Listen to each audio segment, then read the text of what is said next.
This is According to Callis. This is episode 185, and let's get real. Let's talk about the real things. So, yesterday's episode, I put out, my wife listened to it, and basically she said, it almost sounds like you gave up. It almost sounds like you were throwing in the towel. What's wrong with you? I'm like, no, that's not my intention. That's not where I was going with it. I was trying to draw the distinct line between politics and life being politics. So we're going to use today's episode to sharpen the focus a little bit. So let's talk about the real thing, right? Let's get real. So, politics as life. So let me back up a second. My entire adult life and most of my late adolescence, I was what you would maybe call hyperly aware of politics. Much to the dismay of many of my family and friends, I always had to know what was going on and pay attention, and I was the poor sap in middle school that would watch CNN headline news for 30 to 45 minutes every night just to make sure I didn't miss out on anything that happened during the day. No, I know. You're going to say it's fake news. Okay, well, back in the mid-'80s, that was really the only option you had. And the headline news was quite useful and good. And of course, it's before the age of the internet and everything being everywhere all the time. It's what you had. The other thing that was pretty nice was the USA Today newspaper, which I read pretty much every day as well.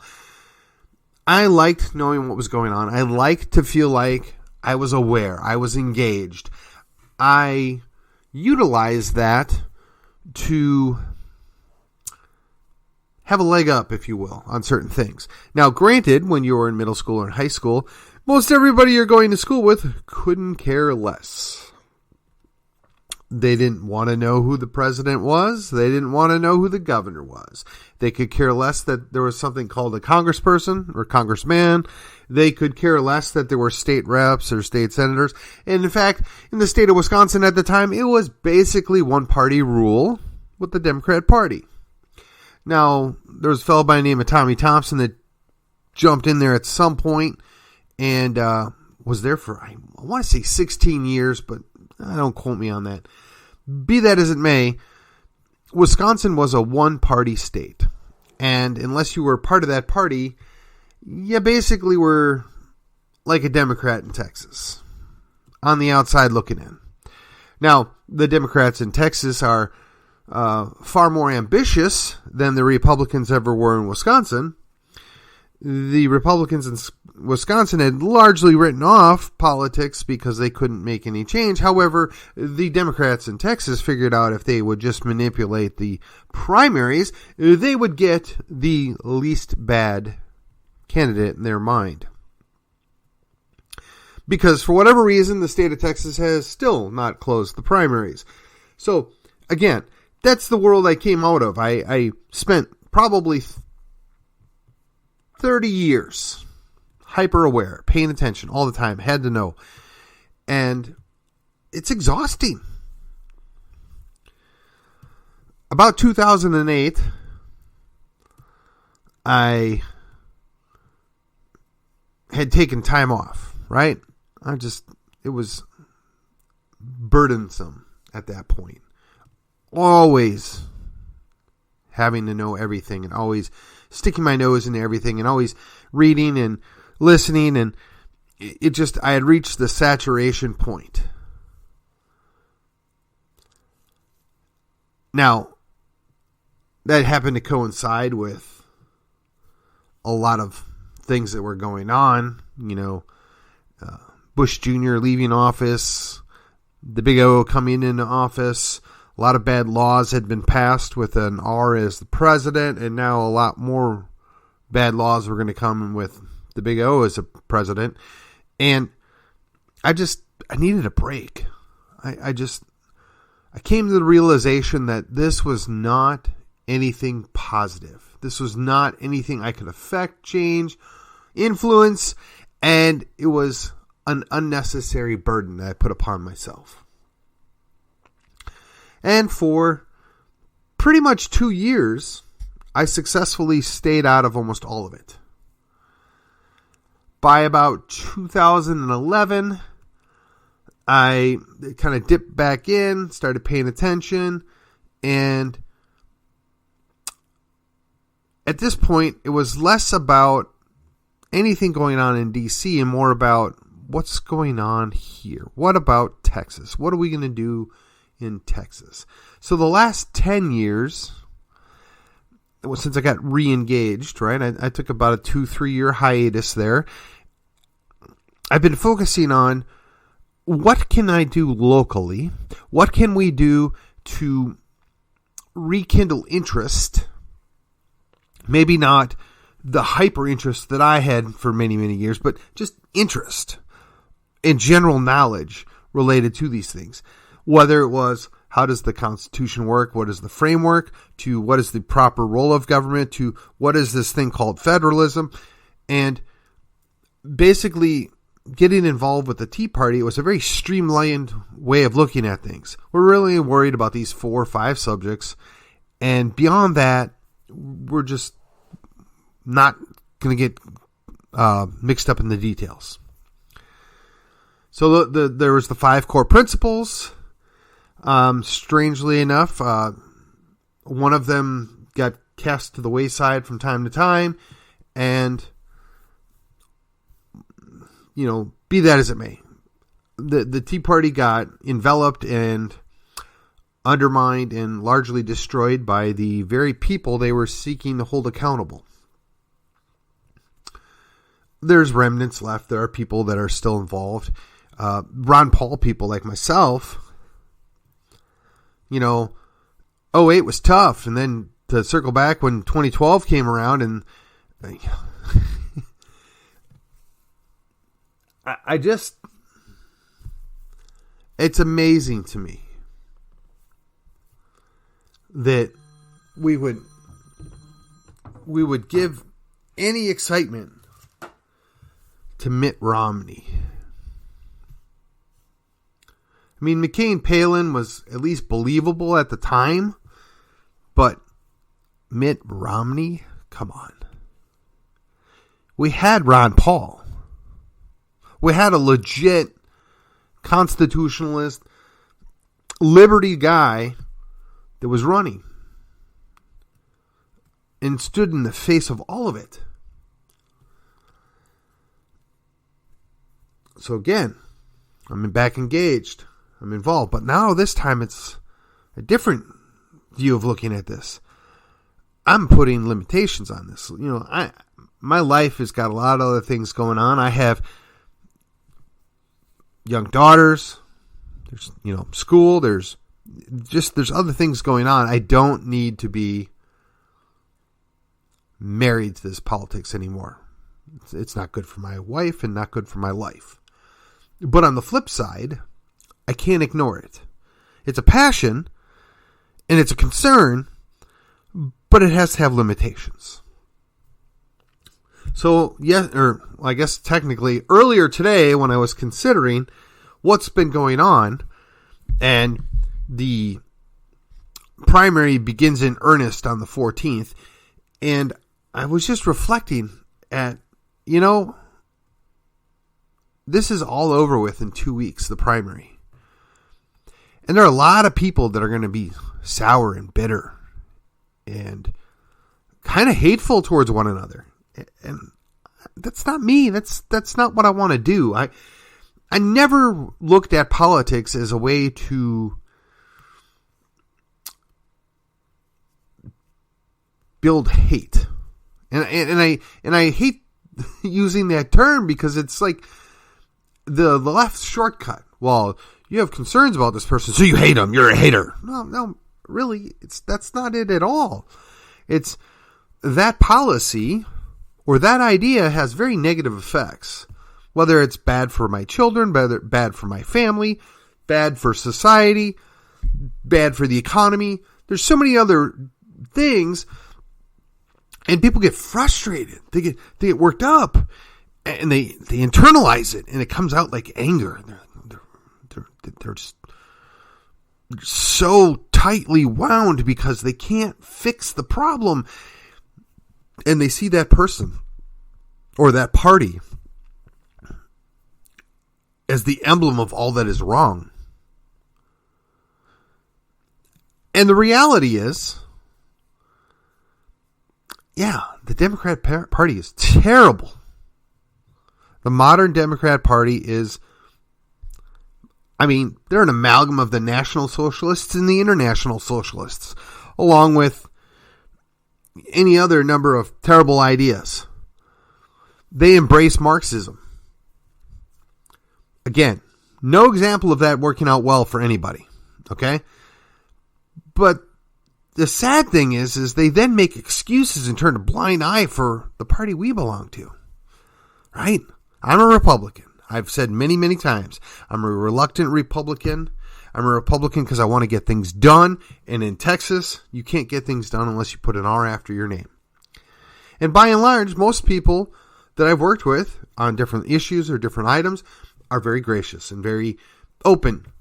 And they appreciate the fact that I'll come and speak, and I'll be truthful, and I'll be honest, and I'll make my stand. And when I lose or I win or whatever the situation may be, I shake their hand, metaphorically speaking. I'm friendly. I'm happy to, talk to people. I don't hold a grudge. I know that's a tough thing. But I have a life without politics as well, right? I went to school when I was 30. Or college. I went back to school when I was like 35, 36. And so I dealt with people that were generally 10 years younger than me. I worked in youth ministry for a long, long time. So I dealt with young kids all the way up to high school kids. They have all these different things going on in their lives and in their minds, and they want somebody to talk to them. So they want somebody to be honest with them. They want somebody that's going to allow them to disagree with them, but be not a jerk about it. And I enjoyed that. I had lots of good conversations with students or fellow students, and I never felt like I had to convince them that I was right. That's not necessarily appropriate. I was a small group leader with a youth ministry. I don't know that I would appreciate my kid coming home with their head being filled with stuff that was not related to the curriculum the church was teaching.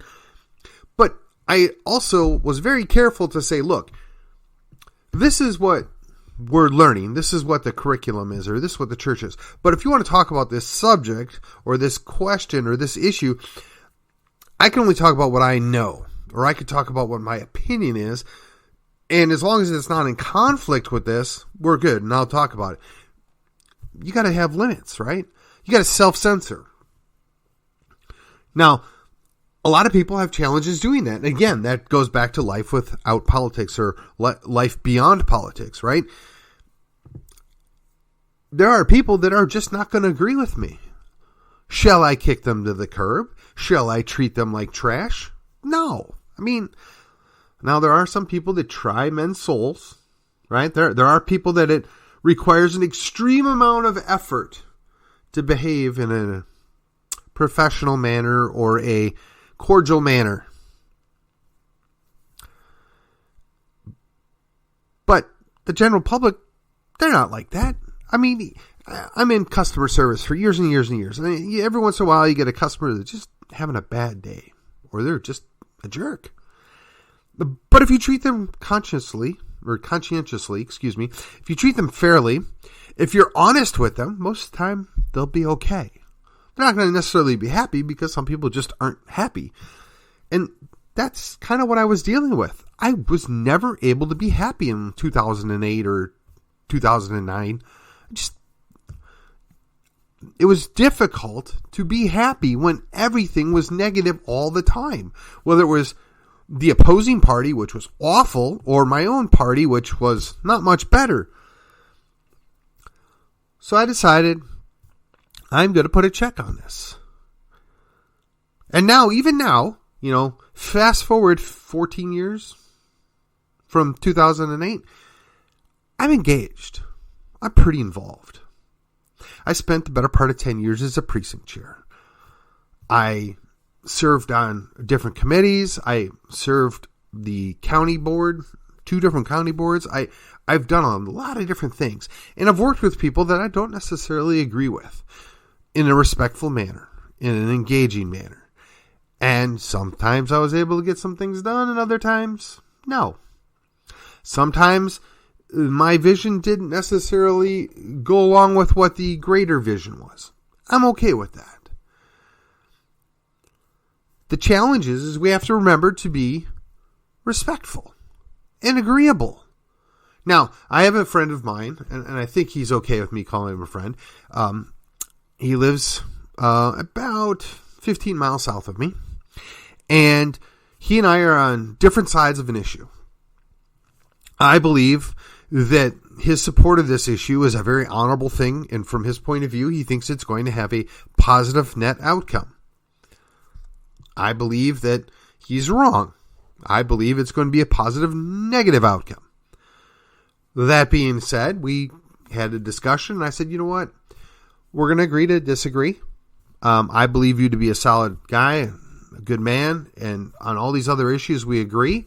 There's no reason we shouldn't work together. We're just going to let this one go aside. There's no reason to beat a dead horse. We're not going to agree. It's fine.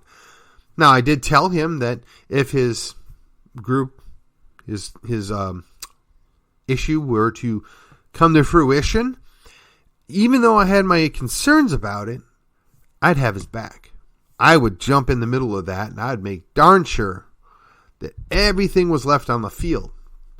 That those negative outcomes that I was very concerned about, I'm still very concerned about, didn't come to fruition. Because they're not going to be able to do it on their own. And I'm being a little vague because I don't mean to draw this guy in anything, and I don't mean to make this about a specific issue. It's a general issue. And I had an opportunity to meet a member of his family, and I just said, we can disagree without being disagreeable. It's fine. And I appreciate him, and I think I give him reason to appreciate me and what I do. We're going to work on all these other issues that's more important. So I would encourage you, yes, you're going to have your 2 or 3, maybe 4 or 5 issues, depending on how thin you want to get yourself spread, if you will. You're going to have your issues that are deal breakers. Everybody gets that. I respect that. I feel the same way about pro-life issues. I know people that are not as adamantly pro-life as I am, but I trust them. We're on the same page. If I'm a 10 out of a 10, the other gentleman's an 8 out of 10. I'm not going to beat him up. I'm not going to break fellowship with him on that. Now, if he was a 2 out of 10, well, that'd be a different story, but come on. It's not to the point where the deal's broken. And that's the thing, right? So we have people that are our representatives. Some do a good job. Some are communicative.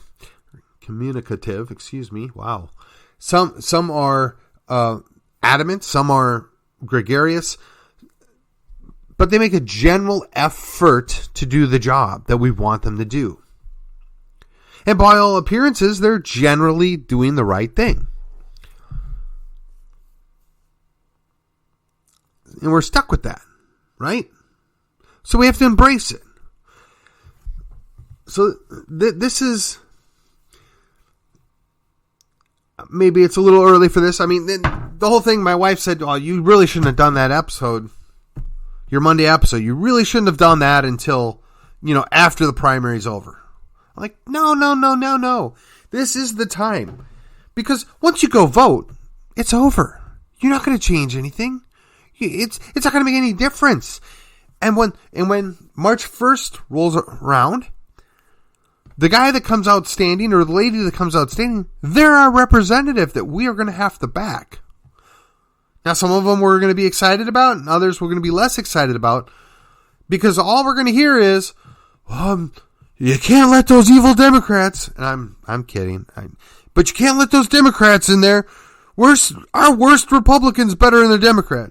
Okay, maybe, yeah. I mean, rah, rah, Republican, let's go. Yeah, I mean, that doesn't really sell me.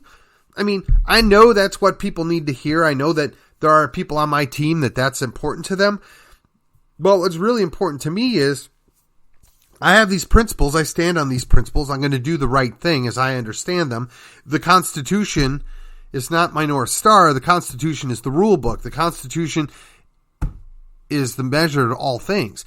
I would even go so far as to say that, so we're clear, this is not any Christian nationalistic thing here. It's an example, a metaphor. The Constitution is the Bible to the government. The Bible is Christianity to your life, but in that metaphor, they're equivalent. Nothing should happen in government that isn't written in the Constitution. And in theory, nothing in your life should deviate from what you've learned in the Bible, if you claim to be a Christian. And if you don't, well, then the metaphor is lost on you, right? So, you have to embrace what you have. And what we have is a society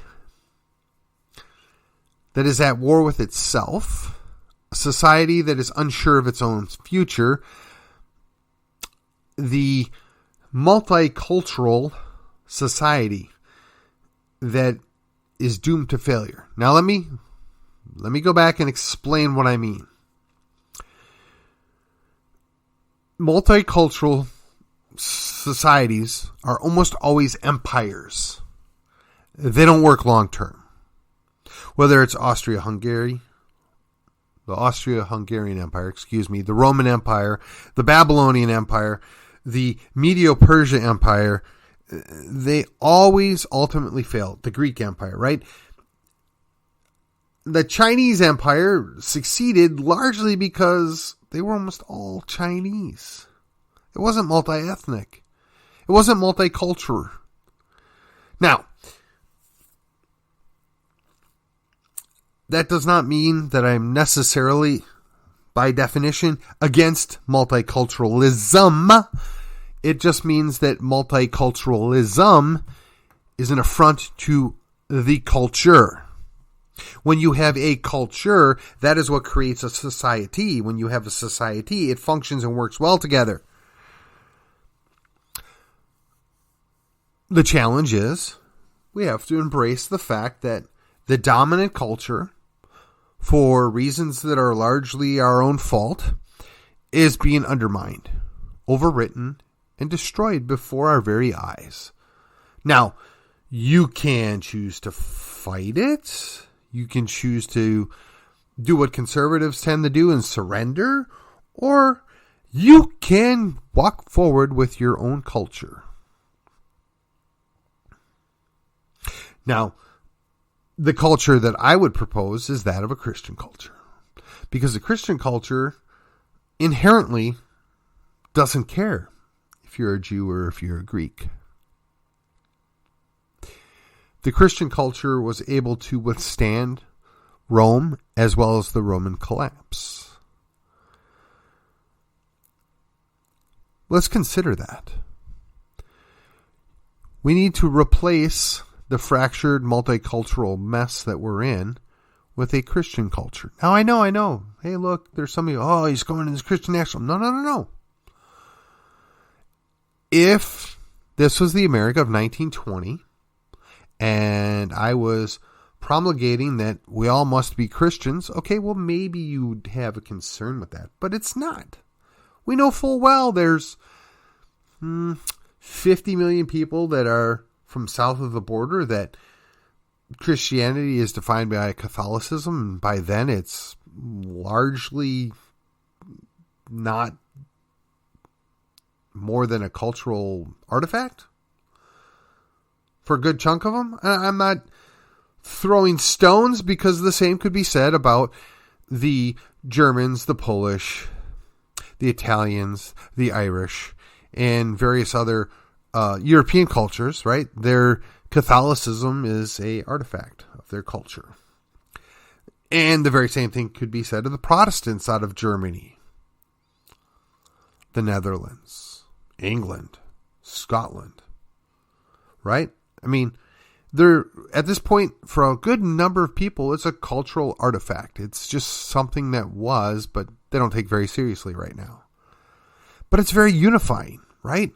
I mean, even if you set aside the obvious problems with the fact that there's, 14 different brands of Protestantism, there's at least 4 or 5 different brands of Catholicism, and then there's probably an infinite number of Eastern Orthodox churches. I'm exaggerating.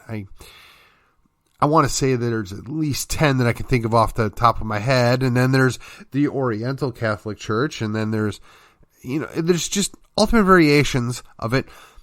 But they all agree on a couple of things, right? And they've all adapted to the local indigenous culture to create an overarching culture.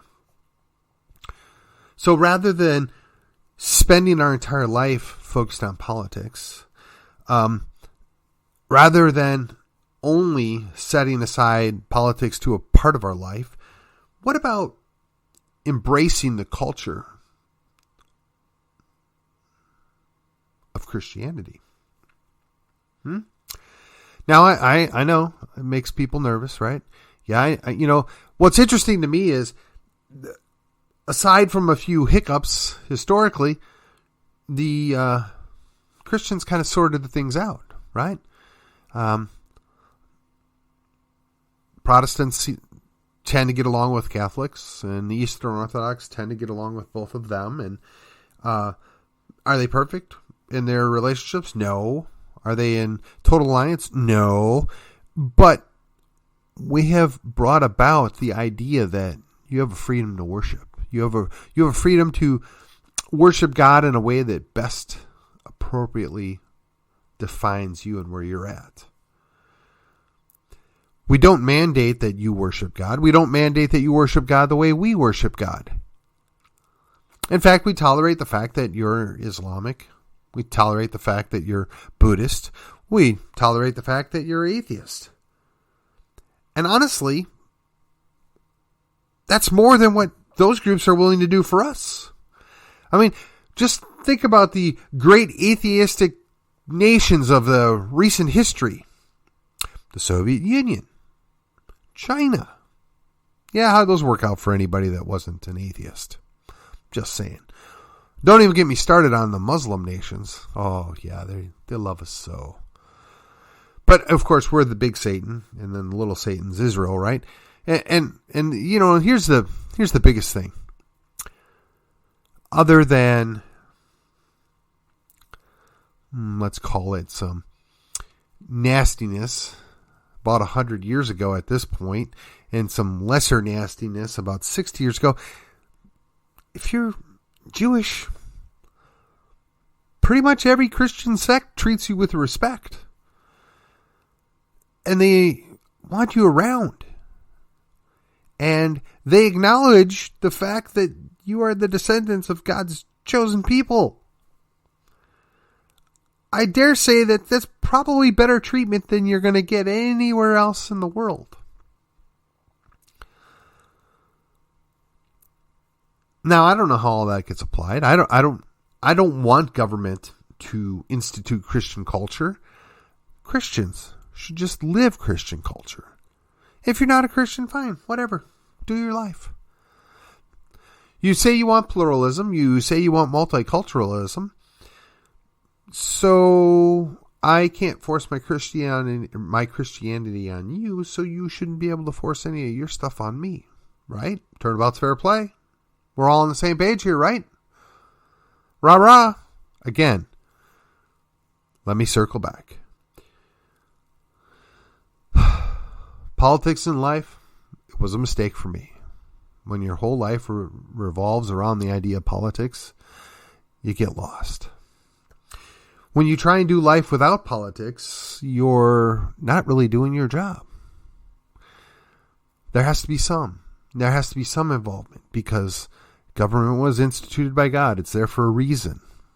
In our country, we decided to make it a representative republic, which means that our representatives work for us and we have a duty to make sure we get good representatives. So we embrace our culture, we stand on our culture, and we encourage others around us to take part. We don't need to go drifting off into the winds of history. This is eminently possible to come through this. Empires come and go, but Christianity has stood the test of time, and perhaps some of my Christian friends out there need to consider that that's where they should be putting their work and their faith in, instead of the next elected candidate. With that, my friends, that's kind of gone a little where I didn't expect, but I just really wanted to follow up and kind of make sure that I was clear on what I was getting at in episode 184. This was episode 185, and let's talk about the real thing, right? I will see you on the other side.